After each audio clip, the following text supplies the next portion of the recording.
Hi guys, welcome to my vlog. Dito tayo ngayon guys.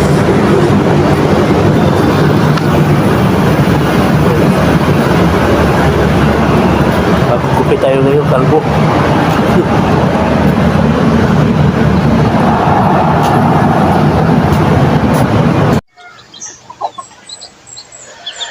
Hey guys, may bago na naman tayong sisiw ngayon guys. Oh. Nasisiw na naman yung breeding natin na gold, pero dalawa lang lumabas.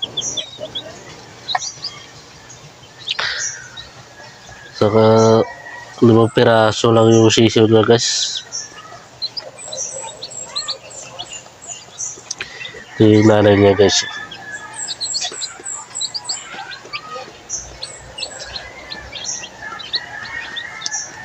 Ngayon lang to kahapon lang to na sisiw guys, tapos ngayon ko lang lilipat dito sa kulungan nila. Binigyan ko lang siya ng pagkain na konti, hindi pa naman kumakain ng maayos yan. Pagka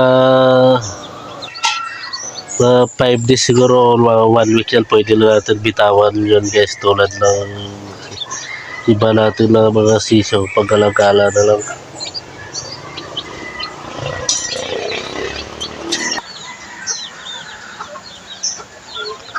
Malaki na yung bunga ng langka natin guys.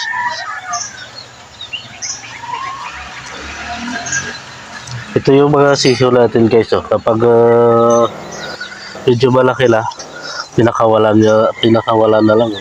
Paggalagala na lang sila.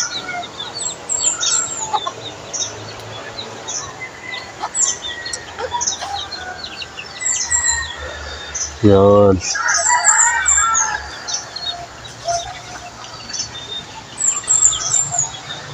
Para hindi tayo hirapan maghanap ng pagkain nila. Mahal din kasi yung pagkain nila ngayon. Pag ganyan na kasi guys kalaki yung sisiw natin,